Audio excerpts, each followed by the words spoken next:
چلیں شروع کریں، اللہ کا نام لے کے بسم اللہ پڑھیں۔ یہ حدیث ہم نے پہلی مرحل پڑھ لی ہے کہ دوبارہ پڑھنی ہے؟ سر یہ حدیث ابھی پڑھ لی ہے، اگر آپ اس کی ڈیٹیل بتا دیں تو مطلب اس میں کوئی چیز اگر رہتی ہو اس ویسے میں بات یہ ہے کہ سیدنا عمرو بن عوف رضی اللہ تعالیٰ عنہ سے یہ روایت ہے، ویسے یہ سیدنا ابو ہریرہ رضی اللہ تعالیٰ عنہ سے بھی روایت ہے، دونوں سے مروی یہ روایت ہے۔ یہ روایت جو ہے اس کے اندر یعنی اس کے اندر کوئی نہ کوئی ہے جس کی وجہ سے وہ نیچے لکھے ہوئے ہیں صحابی رسول، نہیں سوری، اس کا نام ہے کثیر بن عبداللہ بن عمرو بن عوف، ٹھیک ہے، ان کے بارے میں کہا گیا کہ یہ ضعیف ہیں، تو باقی تو روایت جو ہے وہ صحیح ہے۔ اور اسی طرح کی روایت جو ہے وہ سیدنا ابو ہریرہ رضی اللہ تعالی عنہ سے بھی ہے۔ مقصد یہ ہے کہ مسلمانوں کے درمیان جو صلح ہے وہ تو مستحسن امر ہے، لیکن مسئلہ یہ ہے کہ اس انداز سے صلح نہیں ہونی چاہیے جو کہ شریعت میں حرام ہے، یا کوئی ایسی چیز جو کہ حلال ہے اس کو حرام کر لیا جائے یا حرام کو حلال کر لیا جائے، یہ بات جائز نہیں ہے۔ اس کی میں ایک چھوٹی سی مثال آپ کو دیتا ہوں کہ مشرکین مکہ وہ آ کے کہنے لگے، نبی اکرم صلی اللہ علیہ وسلم کے پاس پہنچے اور کہنے لگے کہ اللہ کے نبی، ہم جو ہیں وہ اس طرح کرتے ہیں کہ کچھ باتیں آپ مان لیں، کچھ ہماری مان لیں، کچھ آپ مان لیں، کچھ ہماری، ہم آپ کی مان لیتے ہیں۔ تو نبی اکرم صلی اللہ علیہ وسلم نے کہا اچھا تمہیں ایمان لانا پڑے گا، کہا کہ ہاں ہم مسلمان ہو جاتے ہیں۔ تو اللہ تعالیٰ نے پھر یہ صورت نازل فرمائی، قل یا ایھا الکافرون لا اعبد ما تعبدون ولا انتم عابدون ما اعبد، یہ پوری صورت نازل فرمائی، جس کا مقصد یہ تھا، یہ واضح کرنا تھا کہ ادخلوا فی السلم کافہ، اسلام کے اندر مکمل داخل ہو جاؤ۔ اب تمہاری یہ جو شرط ہے کہ ہم کچھ چیز جو ہے وہ نہیں مانتے، یہ بات درست نہیں ہے، اور دوسرا یہ بالکل بھی مناسب نہیں ہے۔ اسلام کے سارے احکام جو ہیں وہ جس انداز سے ہیں ان کو اسی طرح ہی ماننا فرض اور حکم حق ہے۔ اپنی طرف سے ہم اس میں کوئی ایسی شرط رکھ دیں، مثال کے طور پر جو دور حاضر کی ایک بات ہے جس کو فقہا بھی بہت زیادہ بیان کرتے ہیں، اور اس بارے میں نبی صلی اللہ علیہ وسلم کی حدیث بھی ہے کہ کوئی عورت یہ شرط رکھ دے کہ میں تم سے یہ شادی کروں گی اگر اگر تم اپنی پہلی بیوی کو طلاق دے دو یا فلاں کو طلاق دے دو، تو نبی صلی اللہ علیہ وسلم نے بھی منع فرمایا ہے اس بات پہ کہ نہیں، یہ کہنا یہ جائز نہیں ہے۔ اور اسی طرح اس مرد کو بھی چاہیے کہ وہ اس بنیاد پر کسی کو طلاق نہ دے، ہر ایک کا اپنا اپنا حق ہے۔ گویا کہ کسی بھی مستحسن ہو امر کے لیے، صلح کے لیے، خیر کے حصول کے لیے ایسا ذریعہ اختیار کرنا جو حرام ہو، یہ درست نہیں۔ اور اسی طرح اگر کوئی حلال ہے اور اس حلال کو اپنے اوپر حرام کر لینا، یہ بھی جائز نہیں ہے۔ اسی طرح جس طرح ہم نے مثال پیش کی ہے، کوئی مرد یہ کہے، اپنے اوپر یہ قسم اٹھا لے کہ میں نے دوسری شادی کرنی ہی نہیں ہے، اور اس طرح کا کوئی اور بھی معاملہ ہو سکتا ہے، تو اس بنیاد پر جو ہے وہ شادی کر لے، تو یہ بات درست نہیں ہے۔ تو شریعت کے جو حکم احکام ہیں ان کو جو جس انداز سے بھی ہیں ان کو اسی طرح ہی اختیار کرنا یہ فرض ہے اور لازم ہے۔ اس میں اپنی طرف سے ایسی شرط نہیں رکھی جا سکتی جو کہ حلال کو حرام کر دے یا حرام کو حلال کر دے۔ سر اسی کی ایک وہ مثال بھی ہوگی نا جو سورہ تحریم ہے، نبی صلی اللہ علیہ وسلم نے جب یہ قسم کھا لی تھی کہ میں وہ شہد نہیں کھاؤں گا جس کا نام بات بالکل صحیح ہے، آپ کی بات صحیح ہے، وہ بھی ہے سورہ عبسہ وتولی عبداللہ ابن ام مکتوم رضی اللہ تعالی عنہ کے حوالے سے، یہ جو شان نزول ہے سورہ عبسہ کا وہ بھی ہے، اور دیگر کئی ایسی چیزیں اللہ تعالیٰ نے فوری طور پر نبی صلی اللہ علیہ وسلم کی بھی رہنمائی فرما دی، اور وہی فرما دی کہ اے نبی اس طرح کر لیں، آپ اس طرح کر لیں۔ تو ثابت یہ ہوتا ہے کہ نبی کو بھی اس بات کی اجازت نہیں ہے کہ وہ حلال کو حرام کر دے اور حرام کو حلال کر دے، یہ تو اللہ تعالیٰ کا خاص، یہ اسی کا حق ہے، ٹھیک ہے نا جی۔ جی سر ٹھیک۔ جی اگلی حدیث پڑھیے۔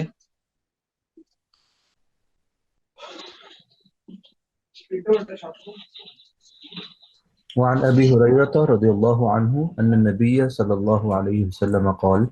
لا يمنع جار جاره أن يغرس خشبة في جداره ثم يقول أبو هريرة ما لي أراكم عنها معرضين والله لأرمين بها بين أكتافكم متفق عليه۔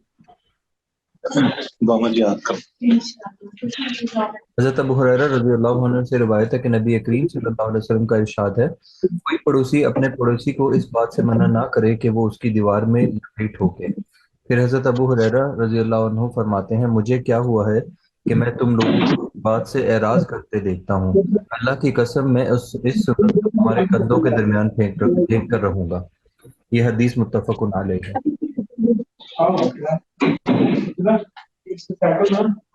اس حدیث میں جو بات ہمیں سمجھ آتی ہے وہ بڑی واضح ہے۔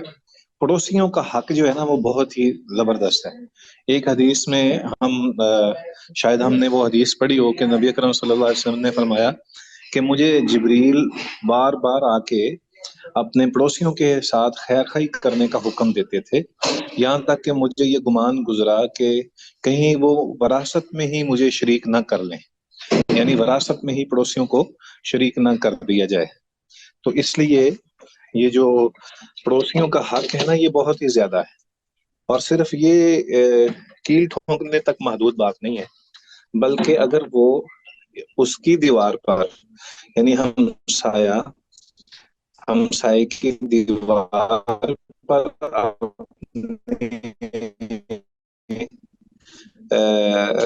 اپنی چھت کا جو حصہ ہے کچھ وہ ڈال لے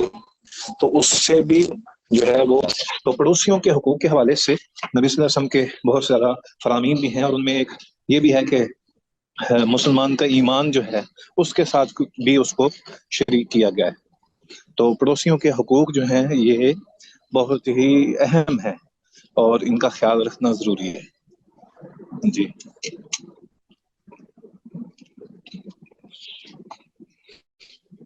اور دور ابو ہریرہ یعنی صحابہ کے دور میں انہوں نے اس بات کی طرف توجہ بھی دی، اور وہ سمجھ گئے کہ یہ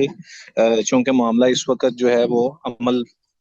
پر نہیں ہے، تو اس بنیاد پر انہوں نے کہا کہ میں تمہیں اس پر عمل کرتے ہوئے نہیں دیکھ رہا، تو یہ کیا وجہ ہے؟ تو بہرحال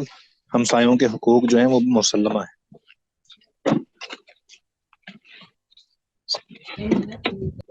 وعن أبي حميد السعدي رضي الله عنه قال رسول الله صلى الله عليه وسلم لا يحل لامرئ أن يأخذ عصا أخيه بغير طيب نفس منه بغير طيب نفس منه رواه ابن حبان والحاكم في صحيحهما۔ حضرت ابو حمید سعدی رضی اللہ عنہ سے روایت ہے، وہ فرماتے ہیں کہ نبی کریم صلی اللہ علیہ وسلم کا ارشاد ہے کسی آدمی کے لیے یہ جائز نہیں کہ وہ اپنے بھائی کی لاٹھی کو بھی اس کے دل کی خوشی کے بغیر لے لے۔ اس حدیث کو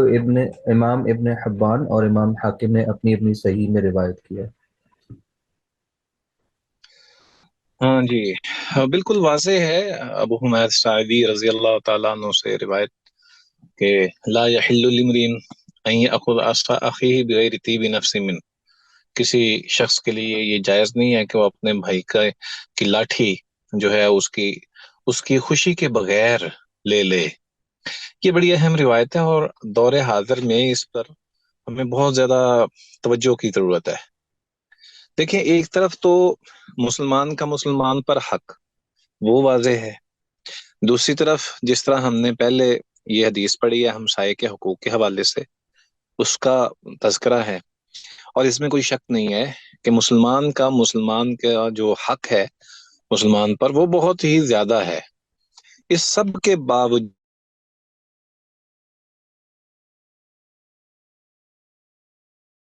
عام سی چیز ہے، اس عام چیز کو انسان جو ہے وہ بغیر اجازت کے لے لے، تو یہاں پہ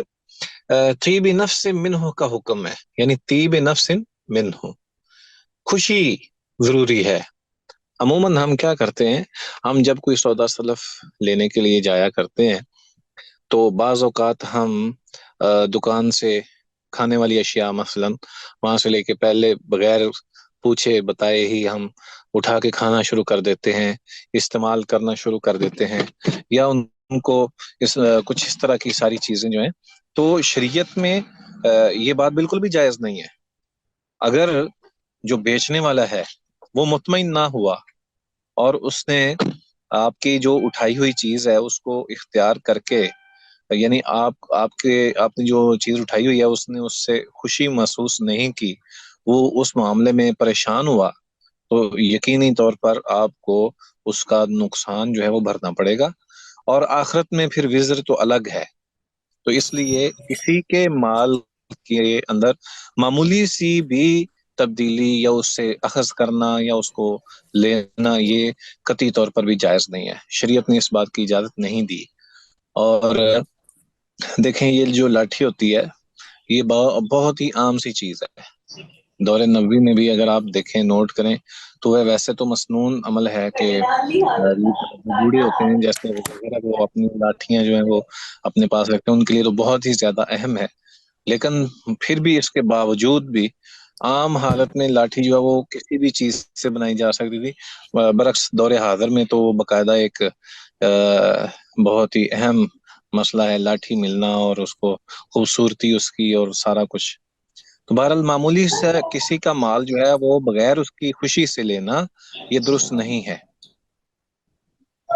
جی سر اس حدیث کے ریلیٹڈ ایک سوال ہے میرا۔ جی جی اکثر یہ ہوتا ہے کہ میجرلی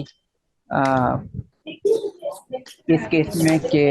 جب ہسبینڈ اور وائف کی ڈائیورس ہو جاتی ہے اور ان کے بچے ہوتے ہیں، تو کبھی کبھی یہ ہوتا ہے کہ ان میں سے جو ایک ہے نا، ہسبینڈ یا وائف، وہ اپنے بچوں کے لیے نا دوسرے کے اگینسٹ ریسٹریننگ آرڈر لیتی ہے کورٹ سے کہ یہ میرے بچوں کو نہیں دیکھ سکتا، مطلب اس کو میرے بچوں کے پاس آنے کی اجازت نہیں ہے۔ تو اگر اس حدیث سے دیکھا جائے تو یہ جو بچے ہیں تو دونوں کے ہیں نا، تو اگر ہم ریسٹریننگ آرڈر لیتے ہیں تو پھر جو دوسرا فریق جو بھی ہے، اس کی خوشی تو اس کی تو خوشی نہیں ہوگی نا اس پہ، اس کی تو خوشی ہے کہ وہ بچے بھی اس کے ساتھ رہیں، تو جب ریسٹریننگ آرڈر مل جاتا ہے تو یہ خوشی ختم ہو جاتی ہے۔ تو اس کیس میں کیا کرنا چاہیے؟ دیکھیں یہ سوال آپ کا بہت ہی اہم ہے، اگرچہ اس کو ہم اس سبق کے اندر جو مکمل طور پر اس کا ذکر کریں تو وہ تھوڑا سا وقت لگے گا، لیکن میں آپ کو معمولی سی بات ذکر کر کے آگے بڑھتے ہیں۔ پہلی بات تو یہ ہے کہ جو گھریلو ناچاکیاں ہوتی ہیں یا اس طرح کی کوئی باتیں ہوتی ہیں، اس کو نیچرل چیز اگر ہم سمجھیں تو یہی اصل مطلوب اور مقصود ہے۔ شادی بیاہ اور پھر اس کے بعد گھروں کے اندر جو معاملات ہیں، یہ ان کو انا کے ساتھ اختیار کرنا اور انا کے ذریعے ہی چھوڑ دینا، یہ دراصل شریعت کا مطلب اور مقصد نہیں ہے۔ جو جوڑا ہوتا ہے یہ اللہ تعالیٰ کی طرف سے ایک بہت ہی خوبصورت اور عظیم گفٹ ہوتا ہے، اور اس جوڑے کو اس بات کو سمجھنا چاہیے کہ یہ صرف دنیا تک محدود نہیں ہے بات، یہ آخرت تک بھی ہے۔ تو اس لیے اس کو انا کا معاملہ نہیں ہونا چاہیے۔ گھروں میں جو ناچاکیاں ہوتی ہیں، پہلی بات تو اس میں یہ ہوتا ہے کہ وہ دنیاوی اغراض کی وجہ سے ناچاکی ہوتی ہے، دینی معاملے کی وجہ سے بہت ہی کم ناچاکیاں ہوتی ہیں۔ تو اگر تو دینی معاملہ ہو، پہلے تو یہ بات سمجھنی چاہیے کہ اگر دینی معاملہ ہے تو اس پہ ناچاکی ہوئی ہے تو اس میں شریعت نے تو بالکل ظاہر بات ہے کہ دونوں طرف سے یہ حق ہے، تو اس لیے ان کو ویسے بھی سمجھ ہوگی کیونکہ وہ دیندار یا دیندار ہیں تو ان کو تو سمجھ ہوگی۔ لیکن جب انا کی وجہ سے یا بد اخلاقی کی وجہ سے یا کسی گناہ کی نحوست کی وجہ سے ناچاکیاں پیش آتی ہیں تو ان میں یہ معاملہ ہوتا ہے۔ اب اس میں جب ایک جوڑے نے نکاح کے بعد ہنسی خوشی رہنے کے بعد، بچوں کی پیدائش کے بعد بھی انا کے ساتھ، انا کی وجہ سے ناچاکی اختیار کی ہے، تو پھر ظاہر بات ہے کہ وہ بچوں کے معاملے میں بھی اسی طرح ہی کریں گے۔ تو وہ خود بھی نہیں رہے تو انہوں نے بچوں کو کہا کہاں سکون سے ماں باپ کا جو حق ہے وہ ادا کرنے کے لیے ان کو رہنمائی دینی ہے۔ تو یہ بات بڑی اہم ہے۔ جو دنیاوی معاملات ہیں اور انسان کا ذاتی غصہ ہے، انا ہے، یا اس کے اندر وہ ایک بدگمانی والا معاملہ ہوتا ہے، اور بعض اوقات اللہ تعالیٰ معاف کرے بد کرداری والا معاملہ ہوتا ہے، ان بنیادی چیزوں کی وجہ سے جب ناچاکی ہوتی ہے تو بچے تو پھر بالخصوص سفر کرتے ہیں، اور یہ نقصان کا باعث ہے۔ اب آجے ہم اس کا سلوشن جو ہے وہ کورس بھی ہیں، فیملی کورس جو ہمارے پاکستان میں ان میں تو باقاعدہ طور پر اجازت ہوتی ہی ہے، اور اگر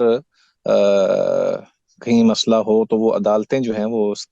اس کی رہنمائی کر دیتی ہیں، اور کورٹ سے فیصلہ دے کے ایک دوسرے کے لیے وہ راہ ہموار کر دیتی ہیں کہ وہ ملاقات کے لیے اجازت دے۔ تو اللہ تعالیٰ آسانیاں پیدا فرمائے۔ ٹھیک ہے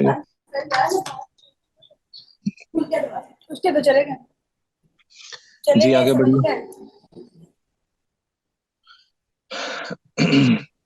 عن ابي هريره رضي الله عنه قال قال رسول الله صلى الله عليه وسلم مطل الغني ظلم واذا اتبع احدكم على مليء فليتبع متفق عليه وفي روايه للاحمد ومن احيل فليحتل۔ حضرت ابو ہریرہ رضی اللہ عنہ سے روایت ہے، وہ فرماتے ہیں کہ نبی کریم صلی اللہ علیہ وسلم کا ارشاد ہے، غنی کا ٹال مٹول سے کام لینا ظلم ہے، اور جب تم میں سے کسی کو کسی غنی اور قادر کے پیچھے ہو لینے کو کہا جائے تو وہ اس کے پیچھے ہو لے۔ یہ حدیث متفق علیہ ہے، اور مسند احمد کی روایت میں یہ الفاظ ہیں، اور جسے دوسرے کے حوالے کیا جائے تو وہ یہ حوالہ قبول کر لے۔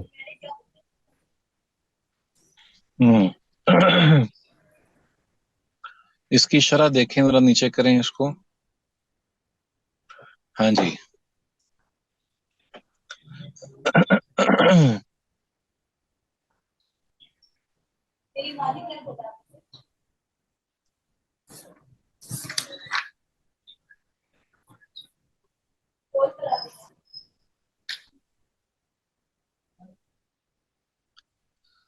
اس کو میں دوبارہ انشاءاللہ میں نا ذرا اس کی شرح دیکھ کر تو پھر اس کے بعد ہی آپ سے بات کروں گا انشاءاللہ۔ آپ نے مجھے یاد کروا دینا ہے، ٹھیک ہے جی انشاءاللہ۔ وعن جابر رضی اللہ عنہ قال توفی رجل منا فغسلناه وحنقناه وكفناه ثم آتينا به رسول الله صلى الله عليه وسلم فقلنا تصلي عليه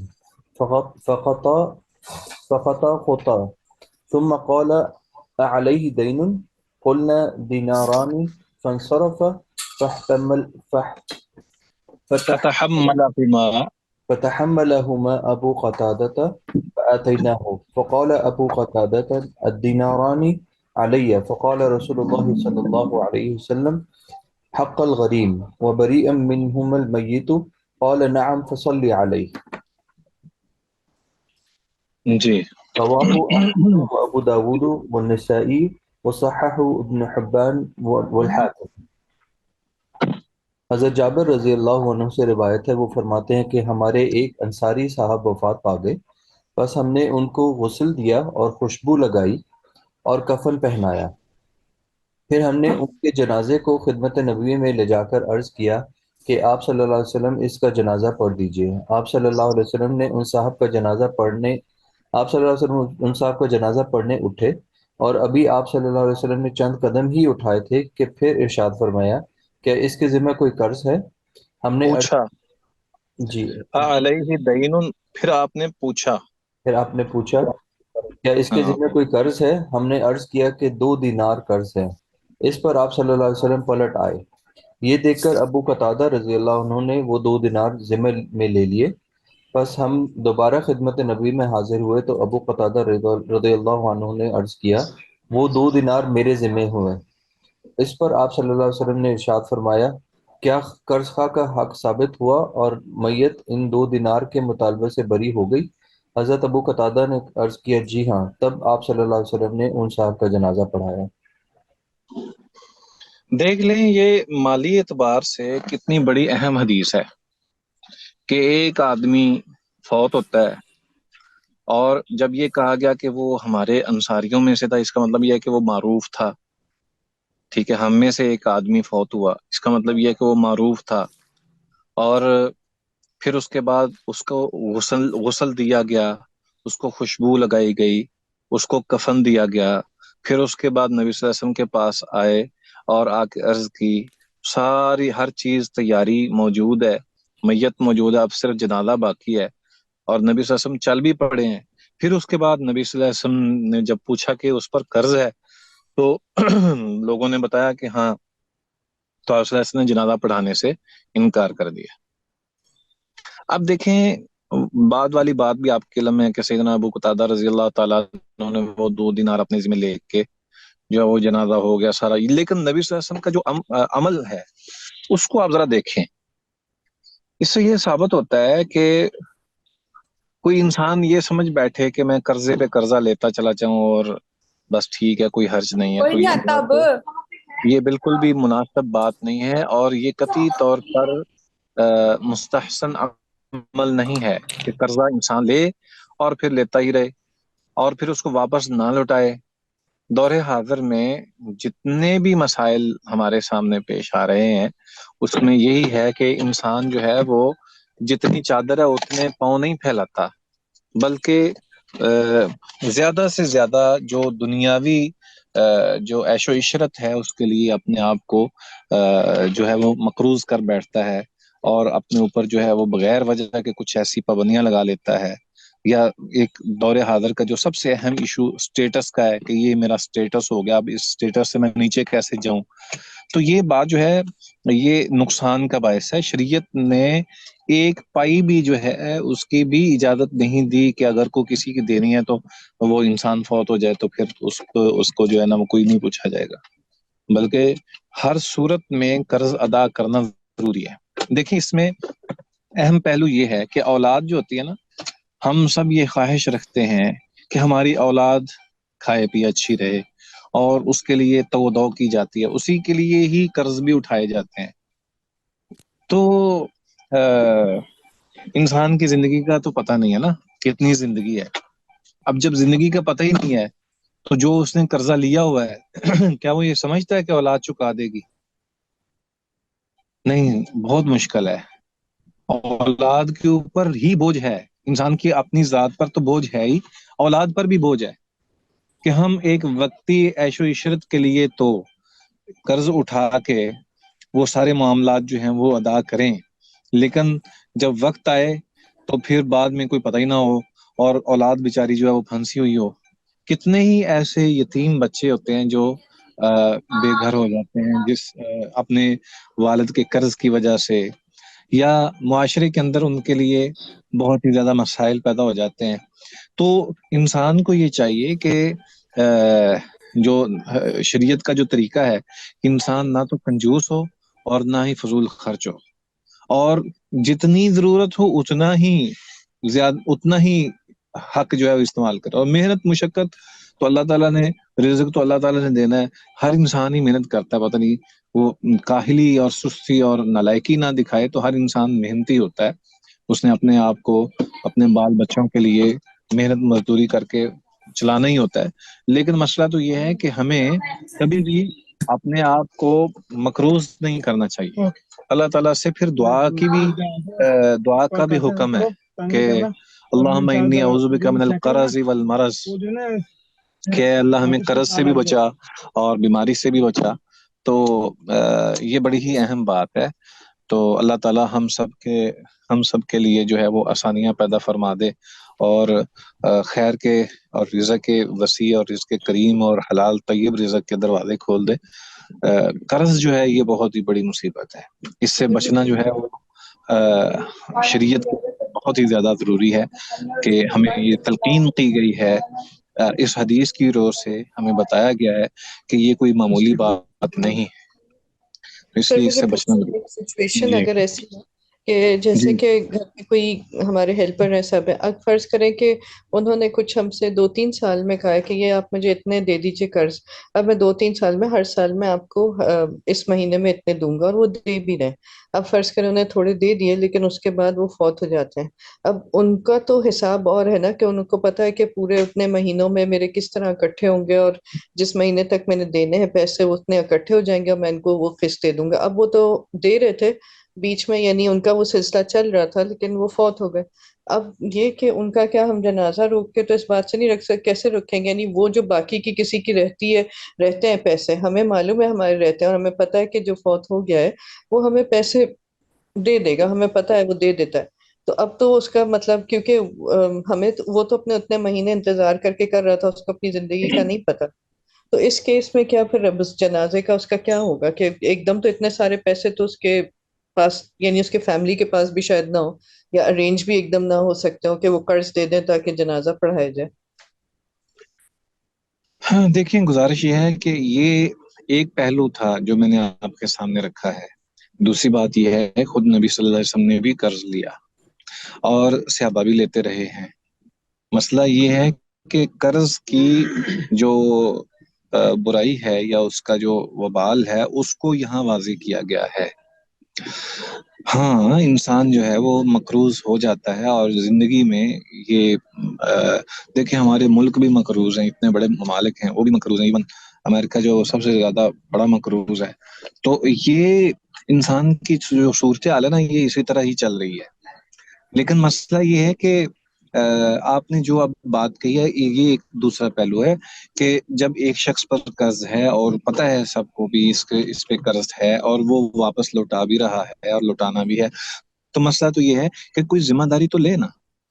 کہ وہ واقعی وہ جس طرح اس نے پلان کیا تھا وہ اسی طرح ہی اس کو لوٹا دے گا۔ یہ تو نہیں ہے نا کہ فوت ہونے کے بعد سارے مکر جائیں اور کہیں کہ جی ہم نہیں دے، ہم ذمہ دار نہیں ہیں اس بات کے، یہ نہیں ہو سکتا نا۔ اچھا بنیادی طور پر جو ورثاء ہوتے ہیں نا، جو ورثاء ہوتے ہیں، تو پھر ٹھیک ہو جاتا۔ ہاں ورثاء اسی وجہ سے ہی تو اپنے ذمہ لیتے ہیں۔ لیکن مسئلہ یہ تھا کہ حدیث کی رو سے جو ہم بیان کر رہے ہیں وہ تو اس حوالے سے بیان کر رہے ہیں کہ شریعت کے جو تقاضے ہیں مالی اعتبار سے، ایک تو کسی کا مال ہتھیایا نہیں جا سکتا، اور دوسرا یہ کہ اپنا جو مال ہے وہ بھی غیر شرعی طریقے سے استعمال نہیں کیا جا سکتا، اور مرنے کے بعد بھی ہم ایک ایک پائی کے جواب دہ ہیں، اور یہ بہت اہم مسئلہ ہے۔ بس یہ اس بات کو سمجھنا چاہیے۔ ٹھیک ہے جی۔ سر پھر ہم اس سے یہ یہ ڈرائیو کر سکتے ہیں کہ مقروض جس پہ قرض ہے اس کی نماز جنازہ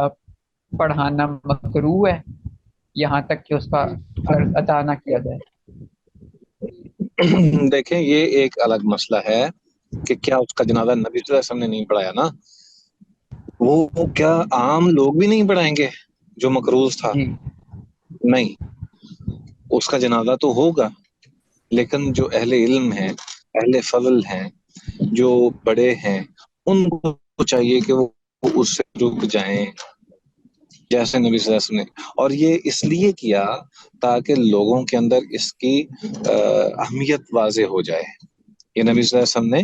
کیونکہ مسلمان کا جنازہ ہونا یہ فرض ہے اور فرض کفایہ ہے،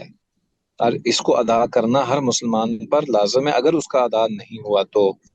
ٹھیک ہے۔ ایک مسلمان ہونے کے جو حقوق ہیں، جیسے نبی صلی اللہ علیہ وسلم نے فرمایا کہ 6 مسلمان پر حق ہیں، ان میں سے ایک یہ بھی ہے کہ اس کے جنازے کے پیچھے چلا جائے۔ جنازے کا حکم تو پکا ہے نا، مسئلہ یہ ہے کہ مقروض ہو یا نہ ہو جنازہ تو ہوگا، لیکن جو اہل علم ہیں یا جو اصحاب فضل ہیں، لوگوں کے اندر اس بات کی جو ہے وہ رہنمائی ضروری ہے اور ان کی تربیت ضروری ہے کہ مقروض کا جنازہ نہیں ہے، تاکہ وہ بہت ہی زیادہ اس سے بچ کر رہیں۔ یہ مقصد ہے۔ جزاک اللہ سر، سمجھ آ گئی ہے۔ جی عن أبي هريرة رضي الله عنه أن رسول الله صلى الله عليه وسلم كان نؤتى بالرجل المتوفى عليه الدين فيسأل هل ترك لدينه من قضاء فإن فإن حدث أنه ترك وفاء صلى عليه وإلا قال صلوا على صاحبكم فلما فتح الله عليه الفتوح قال أنا أولى بالمؤمنين من أنفسهم فمن توفي وعليه دين فعلي قضاؤه متفق عليه. وفي رواية للبخاري فمن مات ولم يترك وفاء. حضرت ابو ہریرہ رضی اللہ عنہ سے روایت ہے کہ نبی کریم صلی اللہ علیہ وسلم کی خدمت میں ایسا جنازہ لایا جاتا جس کے ذمہ کوئی قرض ہوتا تو پہلے آپ صلی اللہ علیہ وسلم یہ دریافت فرماتے کہ کیا اس نے اپنے قرض کے ادا کرنے کے لیے کچھ مال اپنے ترکہ میں چھوڑا ہے. بس تو خدمت نبوی میں یہ بتلایا جاتا کہ ان کے قرض کی ادائیگی کے بقدر رقم چھوڑی ہے تو آپ صلی اللہ علیہ وسلم اس کا جنازہ ادا فرماتے ورنہ یہ ارشاد فرماتے کہ تم اپنے ساتھی کا جنازہ پڑھ دو. پھر جب رب تعالیٰ نے آپ صلی اللہ علیہ وسلم پر دنیاوی فتوحات کا دروازہ کھول دیا تو ایسے مقروض مرنے والوں کے بارے میں آپ صلی اللہ علیہ وسلم یہ ارشاد فرماتے میں ایمان والوں کی جانوں سے زیادہ ان پر حق رکھتا ہوں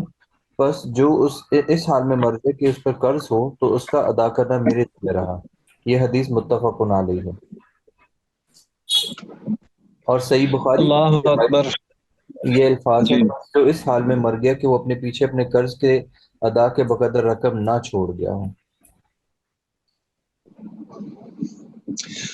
دیکھیں کیا خوبصورت حدیث ہے کہ شریعت نے کسی بھی اعتبار سے کسی کے مال تلف ہونے یا نقصان ہونے کو جو ہے وہ برداشت نہیں کیا. دیکھیں جب کوئی شخص صرف یہاں تک محدود نہیں ہے، یہ حدیث جو ہے یہ اس اعتبار سے سب سے زیادہ خوبصورت ہے کہ قرض لینے اور دینے والوں دونوں کا جو ہے وہ حکم دیا گیا ہے اور اس کا پورا طریقہ بیان کیا گیا ہے کہ اگر تو کوئی شخص اس نے قرض لیا ہے اور وہ فوت ہو گیا ہے، اب وہ قرض ادا کرنے سے قاصر ہے تو پھر نبی صلی اللہ علیہ وسلم کہہ دیتے ہیں کہ کوئی دوسرا جنازہ پڑھا دے، اور اگر وہ اس کے پاس مال ہو وہ ادا کر سکتا ہے، قرض اس کا اتر جائے گا تو پہلے قرض ادا کر دیا جائے یا اس کی ذمہ داری اٹھا لی جائے کہ ہاں بھائی اس کا قرض ہم ادا کر دیں گے، تو پھر جو ہے وہ نبی صلی اللہ علیہ وسلم نماز پڑھا دیتے. تیسری بات یہ تھی کہ یہاں یہ ایک خوبصورت سی ہمارے پاس مثال ہے حدیث کی صورت میں کہ نبی صلی اللہ علیہ وسلم نے فرمایا کہ جو شخص اس حال میں فوت ہو جائے کہ وہ قرض ادا نہیں کر سکتا تو میں اس کی طرف سے قرض ادا، یعنی ریاست جو ہے، ریاست وہ کس انداز سے کسی بھی انسان کی خیر چاہتی ہے. یہاں مطلوب صرف قرض خواہ کو اس کا قرض لوٹانا ہی نہیں ہے بلکہ فوت شدہ شخص کی آخرت اور عاقبت بھی بچانا فرض ہے، اور جو ریاست ہے وہ یہ ذمہ داری بھی اٹھائے گی کہ اس کی آخرت کا بھی خیال رکھے. یہاں صرف جس کا قرض دینا ہے اس کے مال کی حفاظت کا ذمہ نہیں اٹھایا گیا بلکہ جس شخص جو فوت ہو گیا ہے اس کی طرف سے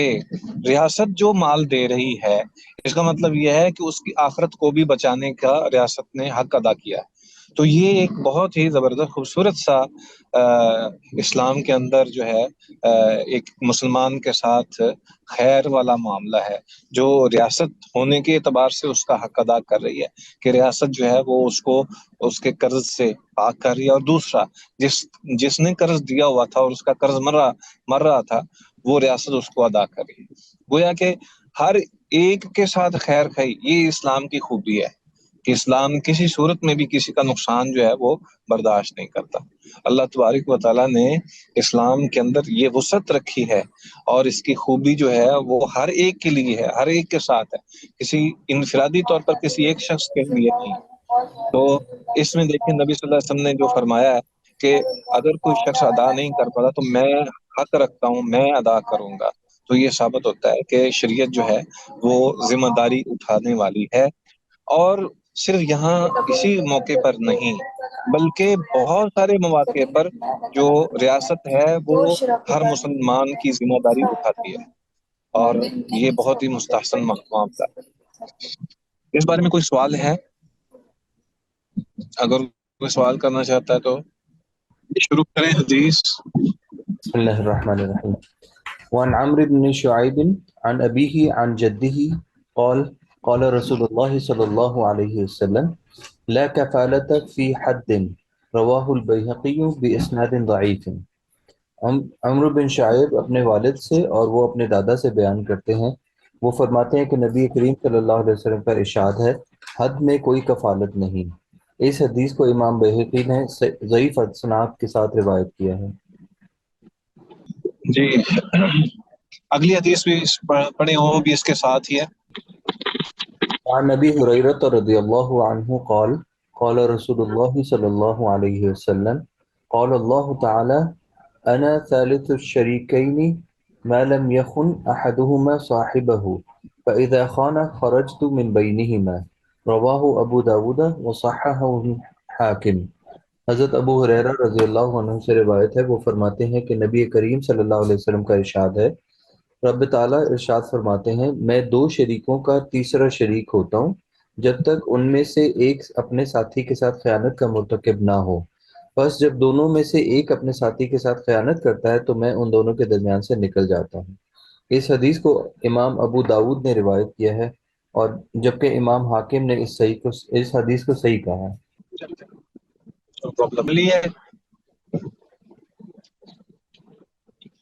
پہلی حدیث جو ہے اس کے مطابق یہ ہے کہ جو ذمہ داری اٹھائی جاتی ہے نا، وہ ذمہ داری کس انداز سے اٹھائی جا سکتی ہے، اس کو یہ دیکھنا چاہیے۔ جیسے عمرو بن شعیب اپنے والد سے، وہ اپنے دادا سے بیان کرتے ہیں کہ نبی اکرم صلی اللہ علیہ وسلم کا فرمان ہے حد میں کوئی کفارت نہیں ہے۔ اس کا مطلب یہ ہے کہ جو ذمہ داری ہے، اصل ذمہ دار جو ہے اس کو جو ہے وہ وہی ہوگا جو کہ کسی کی ذمہ داری اٹھاتا ہے۔ جو مثلا اگر کوئی شخص جو ہے وہ کوئی عمل کرتا ہے تو وہ اصل وہی اس کا ذمہ دار ہے، لیکن جب کوئی شخص ایسا عمل کرتا ہے کہ جس میں حد وغیرہ ہے اور دیگر معاملات ہیں تو انسان جو ہے وہ اس سے بے بس ہو جاتا ہے۔ اس کی مثال اس طرح یہ سمجھ لیں کہ جب کوئی شخص کسی کا غلام ہے، اب غلام ہونے کے اعتبار سے ظاہر ایک انسان ہے، اس انسان نے جو بھی عمل کرنا ہے تو وہ چھوٹی موٹی چیزیں تو ساری صحیح ہیں، لیکن جب حد کا معاملہ آئے گا تو اس کا مطلب یہ نہیں ہے کہ وہ کفیل جو ہے یا مالک جو ہے وہ اس حد کو جو ہے وہ ادا کرے گا یا وہ اس پہ حد لگے گی۔ ویسے تو عام حالت میں ذمہ داری جو ہے وہ تو کفیل کی ہی ہوگی، آقا کی ہی ہوگی، لیکن اس صورت میں ایسی بات نہیں ہے۔ اگلی روایت ذرا کیجیے، اسکرین اوپر کریے۔ یہاں بھی اس حدیث کے اندر جو ہے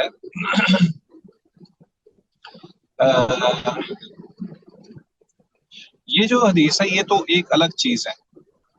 یعنی اس میں یہ ہے کہ اگر کوئی کسی کے ساتھ معاملہ کرتا ہے اور مل کر وہ کاروبار کرتے ہیں تو اس حوالے سے ہے کیا نا ثالث الشریکین معلوم یخن احدہما صاحبہ فاذا خان خرجت من بینہما۔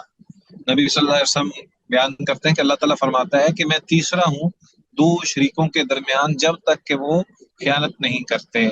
اگر دونوں میں سے کسی ایک نے خیانت کر دی تو میں ان کے درمیان سے نکل جاتا ہوں۔ تو یہ تو اپنی جگہ پر یہ ایک الگ چیز ہے، وہ جو ہے وہ ایک الگ چیز تھی، اس کا تعلق جو ہے وہ کفالت سے ہے اور ذمہ داری سے ہے، اور اس کا تعلق جو ہے وہ یعنی یہ سمجھ لیجئے کہ وہ بنیاد تھی کہ جب بھی کوئی کسی کے ساتھ ذمہ داری کے ساتھ دونوں طرف سے ذمہ داری اٹھاتا ہے تو وہ دونوں ہی ایک دوسرے کے ساتھ متعلق ہو جاتے ہیں۔ لیکن یہاں پر جو ہے وہ شرکت جو ہے یہ کاروبار کے اندر ہے، کاروبار کے اندر جب دو شریک ہو جائیں تو نبی صلی اللہ علیہ وآلہ وسلم نے اللہ تعالیٰ کی طرف سے یہ بات واضح بیان کر دی ہے کہ وہ دونوں جب شریک ہوں اور ان کے اندر اخلاص ہو اور وہ ایک دوسرے کے لیے مخلص ہوں تو اللہ تبارک و تعالیٰ ان میں تیسرا ہے، گویا کہ وہ اس کے اندر برکت ہوتی ہے۔ دنیا کے اندر بھی اسی طرح ہی ہے۔ آپ نے کبھی نوٹ کیا ہو کہ جتنی کمپنیز ہیں، انفرادی طور پر کاروبار کرنے والے اتنا فائدہ نہیں اٹھاتے جتنا کمپنیز جو ہیں وہ فائدہ اٹھاتی ہیں۔ جو شیئر ہولڈر جتنے لوگ ہوتے ہیں وہ چونکہ ایک دوسرے کے ساتھ وابستہ ہوتے ہیں، تو جو بھی وہ شروط وغیرہ رکھتے ہیں، جب وہ شروط پر عمل پیرا ہوتے ہیں تو اس کی بنیاد پر اللہ تعالیٰ ان کو برکت دیتے ہیں۔ تو یہ ایک واضح چیز ہے کہ حدیث کے اندر بھی اس میں یہ مثال موجود ہے۔ تو ہم سب کو اس بات پر یقین رکھنا چاہیے کہ اللہ ذوالجلال والاکرام جو ہیں وہ تیسرے ہیں، اور اس میں برکت کی بنیاد یہی ہے کہ اخلاص پر مبنی معاملہ ہونا چاہیے۔ جب اخلاص نہیں ہوگا تو پھر جو ہے وہ ظاہر بات ہے کہ وہ فتنہ اور فساد ہوگا اور نقصان ہی ہوگا، اور اس میں کوئی دوسری چیز نہیں ہوگی۔ ٹھیک ہے جی۔ سر جو پچھلی حدیث تھی وہ پوری طرح سمجھ نہیں آئی، تو میں ایک جو مجھے سمجھ آئی میں بولتا ہوں، آپ بتائیے صحیح ہے یا نہیں، کہ جو یس سر، وہ ابھی سمجھ ہی نہیں ہے۔ جو کفالت کرنے والا بندہ ہے وہ اپنے اس بندے کی چیزوں کا ذمہ دار ہوگا جس کی وہ کفالت کر رہا ہے، الا یہ کہ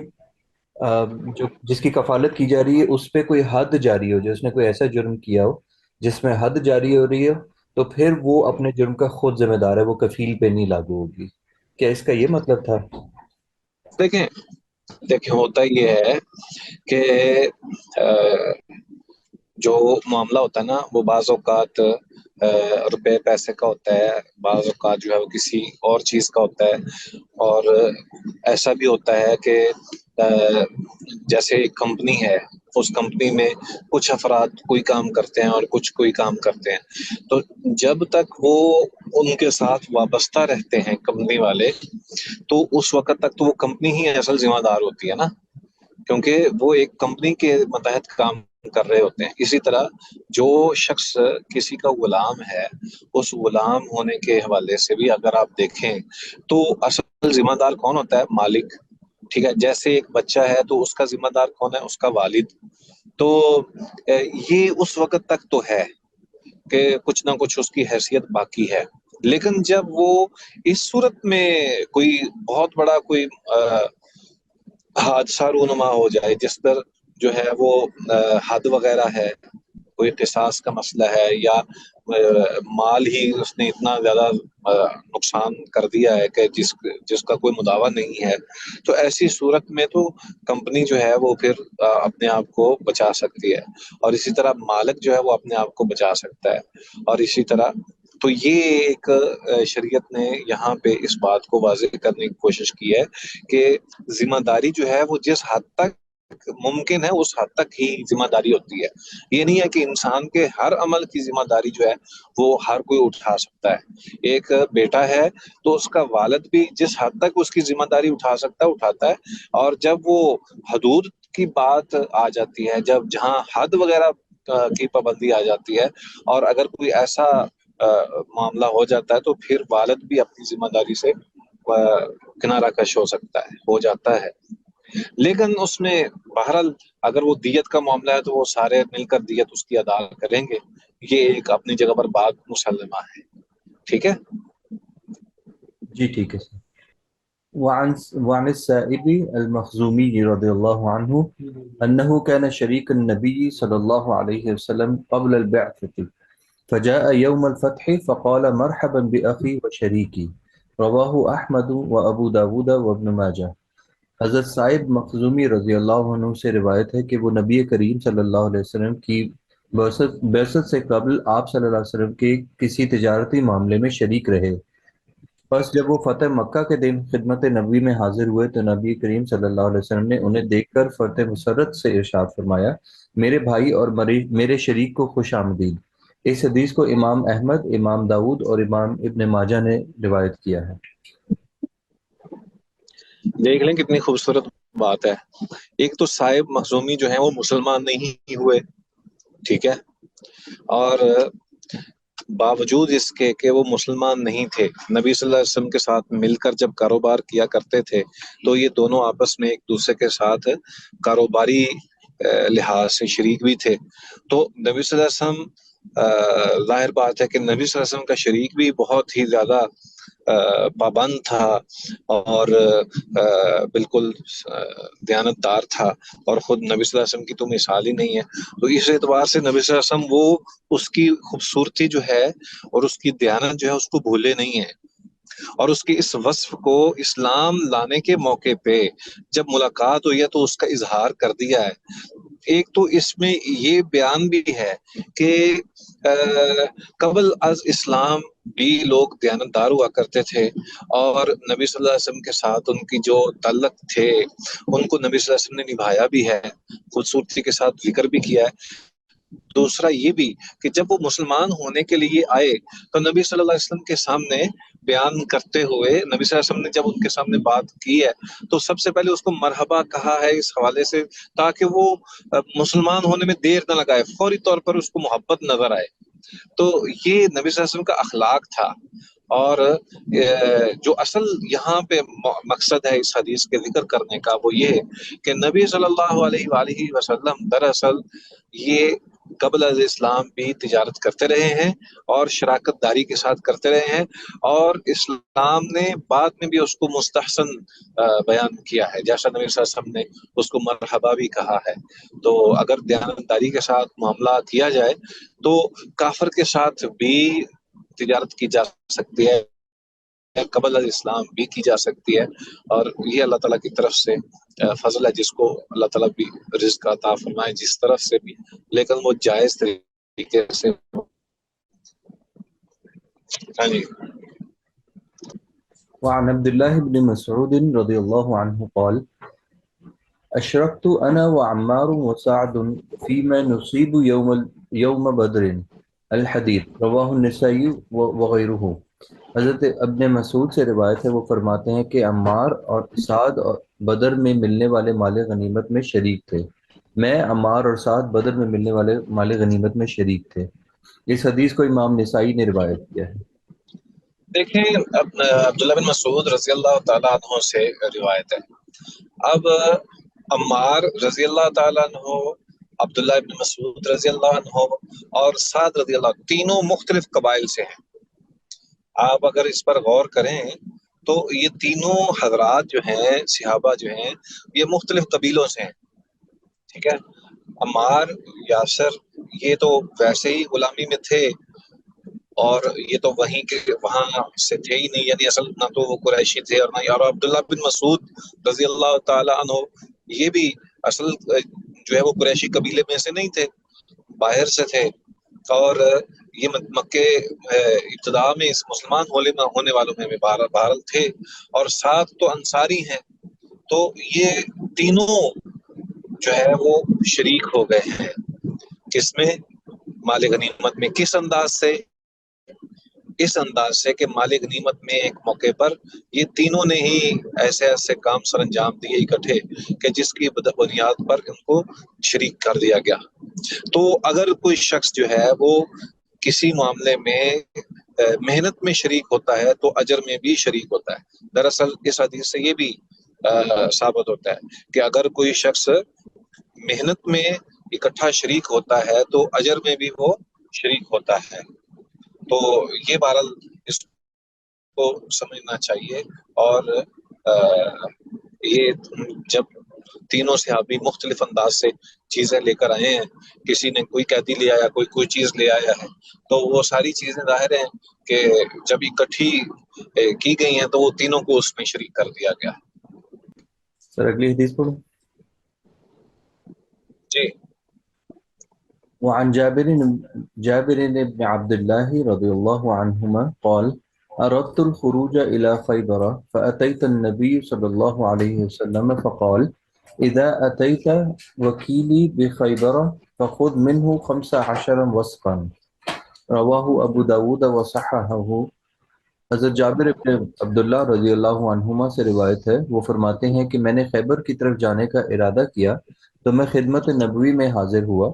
بس آپ صلی اللہ علیہ وسلم نے مجھ سے ارشاد فرمایا، جب تم خیبر میں میرے وکیل کے پاس پہنچو تو اس سے 15 وسق کھجوریں لے لینا۔ اس حدیث کو امام ابو داود نے روایت کیا ہے اور صحیح کہا ہے۔ کہ اس پر وہ عمل پیرا ہو تو اس میں کوئی حرج نہیں ہے، یعنی مالی اعتبار سے وکالت جو ہے وہ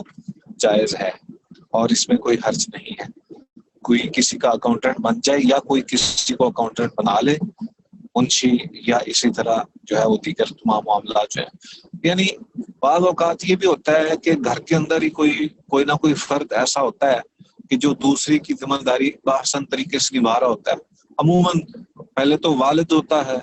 پھر اس کے بعد جو ہے وہ کوئی بھائی بھی ہو جایا کرتا ہے، یہاں تک کہ بعض دفعہ بہن بھی کوئی ہوتی ہے۔ تو یہ ساری چیزیں اپنی جگہ پر درست ہیں، اس میں کوئی حرج نہیں ہے کہ مالی اعتبار سے کہ کوئی شخص جو ہے وہ کسی کو اپنا نمائندہ یا وکیل مقرر کر لے، تو اس میں شریعت جو ہے وہ اس بات کی اجازت، نبی صلی اللہ علیہ وسلم نے بھی ایسا رکھا ہوا تھا، اور وہ خیبر کے جو باغ تھے اس میں سے ظاہر نبی صلی اللہ علیہ وسلم کا حق جو ہے خمس کے اعتبار سے وہ ان کو میسر تھا، تو اس حوالے سے نبی صلی اللہ علیہ وسلم نے وہاں مقرر بھی کیا۔ تو آپ صلی اللہ علیہ وسلم نے اپنی طرف سے اپنے پیارے صحابی جابر بن عبداللہ رضی اللہ تعالیٰ عنہ کو یہ تحفہ بھی دیا۔ وعن عروة البارقي رضي الله عنه أن رسول الله صلى الله عليه وسلم بعثه بدينار يشتري له أضحية، رواه البخاري في أثناء الحديث وقد تقدم۔ حضرت عروہ بارقی رضی اللہ عنہ سے روایت ہے کہ نبی کریم صلی اللہ علیہ وسلم نے انہیں 1 دینار دے کر بھیجا تاکہ وہ آپ صلی اللہ علیہ وسلم کے لیے قربانی کا جانور خریدیں۔ اس حدیث کو امام بخاری رحمۃ اللہ علیہ نے ایک حدیث کے اسنا میں روایت کیا جو پہلے گزر چکی ہے۔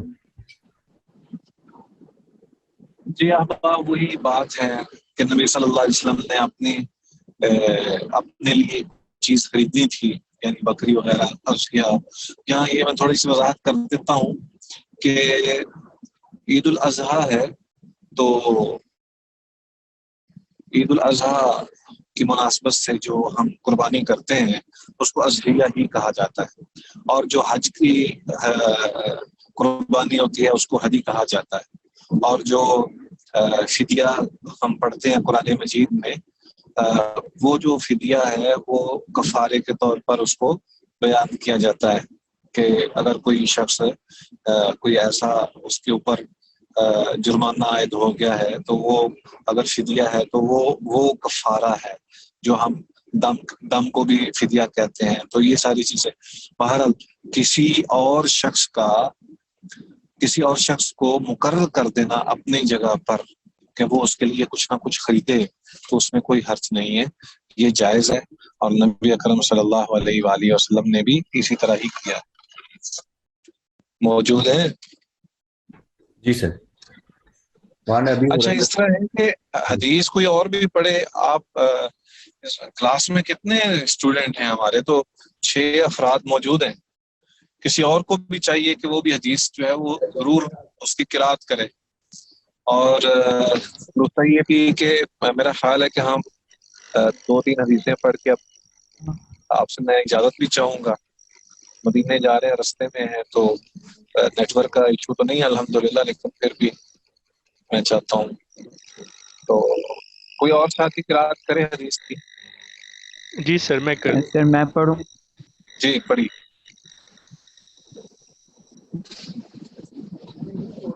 وعن ابی ہریرہ رضی اللہ تعالی عنہ قال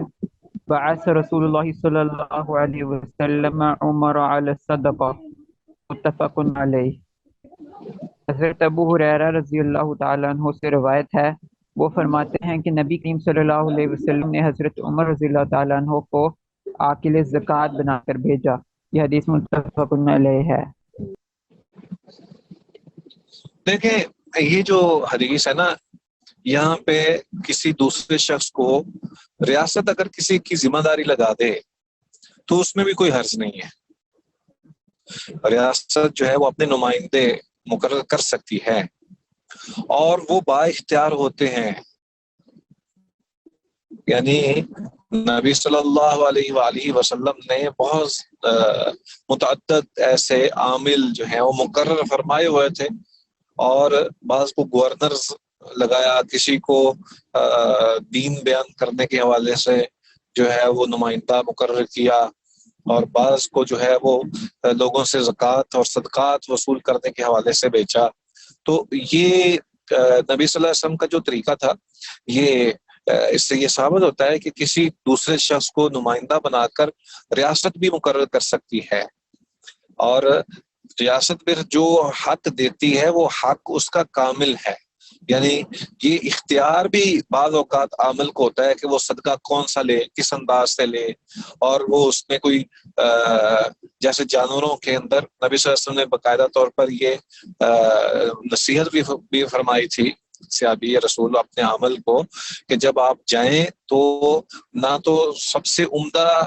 جانور زکوٰۃ کے طور پر لیں کہ ان کی جو سب سے عمدہ چیز ہے وہ آپ لے لیں، اور نہ ہی کو کمتر اور حقیر جانور ان سے لیں کہ محسوس ہو کہ یہ تو بس ایسے ہی،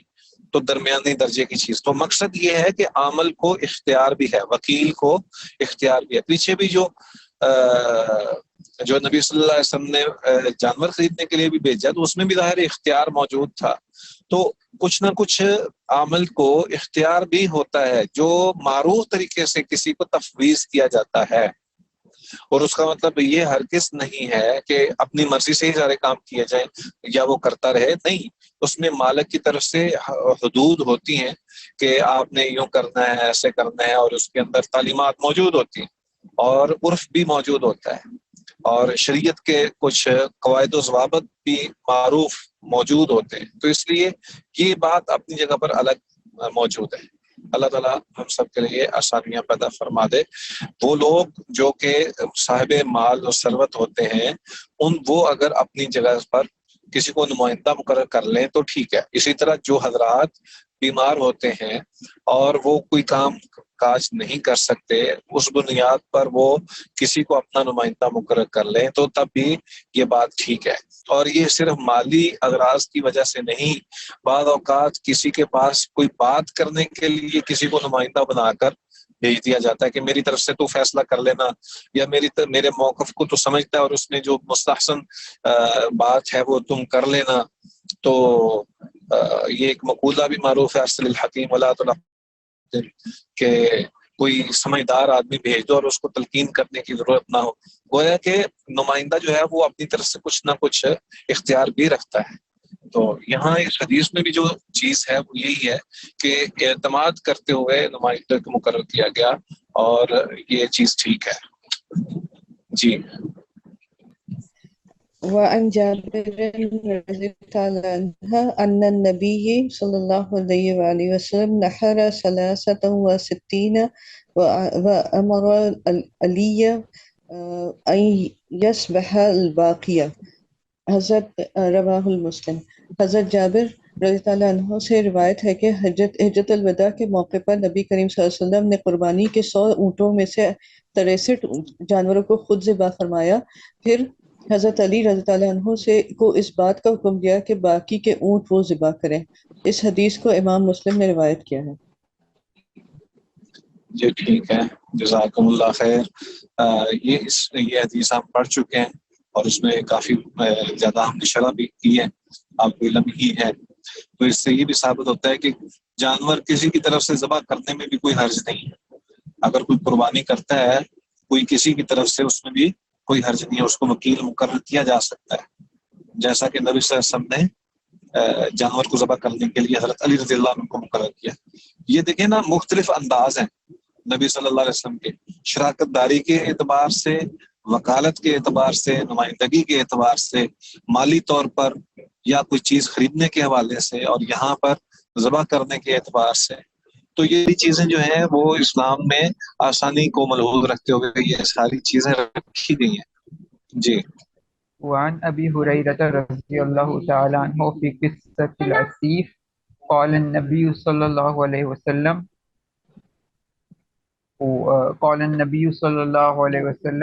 وَغْدُ يَا أُنَيْسُ عَلَى امْرَأَتِ هَذَا فَإِنِ اعْتَرَفْتَ فَارْجُمْهَا۔ حضرت ابو ہریرہ رضی اللہ تعالیٰ عنہ سے حضرت حضرت ابو ہریرہ رضی اللہ تعالیٰ عنہ سے خادم کے قصے میں مروی ہے کہ نبی کریم صلی اللہ علیہ وسلم نے سارا واقعہ سن کر ارشاد فرمایا، اے انیس، اس عورت کے پاس جاؤ، بس اگر تو وہ اس نوجوان خادم کے ساتھ اپنے زنا کرنے کا اقرار کر لے تو اسے رجم کر دینا۔ یہ حدیث متفق علیہ ہے۔ ہاں جی، یہ واقعہ معروف ہے جو نیچے مذکور ہے، اسیف کا قصہ موجود ہے کہ ایک شخص نے ایک نوجوان کو اپنے ہاں مزدوری پر رکھا، اس نے اس کی بیوی کے ساتھ زنا کر لیا، تو لوگوں نے جا کر اس باپ سے کہا کہ اب تو تیرا بیٹا رجم ہوگا۔ تو والد نے کیا کیا کہ بدلے میں ایک لونڈی اور کچھ 100 بکریاں جو ہیں وہ دے دی، جو کچھ تھیں، تو اس شخص نے قبول کر لیا۔ تو جب یہ بات جو ہے وہ سب کے سامنے لائی گئی تو نبی اکرم صلی اللہ علیہ وآلہ وسلم تک جب یہ بات پہنچی تو آپ صلی اللہ علیہ وسلم نے فرمایا کہ اے انیس، اس عورت کے پاس جاؤ اور فَإِنِ اعْتَرَفَتْ فَارْجُمْهَا، اگر وہ زنا کا اعتراف کر لے اس کو رجم کر لو۔ اور اس میں یہ ہے کہ وہ ساری چیزیں واپس ہو جائیں گی، یعنی لڑکے کو 100 کوڑے لگیں گے، اور چونکہ وہ کوارا تھا اس لیے اس کو 100 کوڑے لگیں گے، اور بکریاں واپس ہوں گی، لونڈی بھی واپس ہوگی، اور جو عورت ہے اس کو رجم کر دیا جائے گا۔ تو مقصد یہ ہے کہ اگر کوئی شادی شدہ زنا کرتا ہے تو اس پر اس کی بات جب عدالت میں پہنچ جائے تو شریعت کی روح سے اس پر جو ہے وہ رجم ہے۔ اگر عدالت تک بات نہ پہنچے اور اس پہ اللہ تعالیٰ نے پردہ ڈال دیا اور وہ دونوں جو ہیں وہ توبہ وغیرہ کر لیتے ہیں تو اس کا اظہار کرنے کی ضرورت بھی نہیں ہے۔ اس کو یعنی انسان کو چاہیے کہ وہ اپنے گناہوں کی اللہ تعالیٰ کے سامنے حاضری دے کے معافی تلافی کے لیے پیش ہو جائے اور توبہ استغفار کر لے، تو یہ ایک الگ چیز۔ لیکن جب عدالت میں معاملہ پہنچ جائے تو پھر اس کے اندر جو شادی شدہ ہیں ان کو رجم ہے، اور غیر شادی شدہ کے لیے 100 کوڑے ہیں۔ جی سر، یہ جو خادم تھا اس کو 50 کوڑے لگے تھے یا 100 کوڑے؟ نہیں 100 کوڑے ہی، 100 کوڑے۔ لیکن اس کے لیے حد عادی نہیں ہو جاتی؟ کیونکہ آپ نے کہا تھا کہ جو غلام ہوتا ہے اس کو عادی یہ ہو غلام جاتی ہے۔ نہیں تھا، یہ اجیر تھا، یعنی یہ ملازم تھا۔ جو مزدور کرتا ہے نا، کوئی بھی مزدوری کرتا ہے کسی کے پاس، یہ وہ شخص ہے۔ یہ غلامی والی بات نہیں تھی، اس نے اس کو اجرت پر رکھا تھا کہ میرے گھر کے کام وغیرہ کیا کرو تو میں تمہیں منتھلی یہ دیا کروں گا، جیسے دور حاضر میں ہوتا ہے۔ اچھا اپنے آپ جو ہے وہ پھر اگلے سبق پہ شروع کریں گے انشاءاللہ۔ ٹھیک ہے، دعاؤں میں یاد رکھیں۔ جزاکم اللہ خیر۔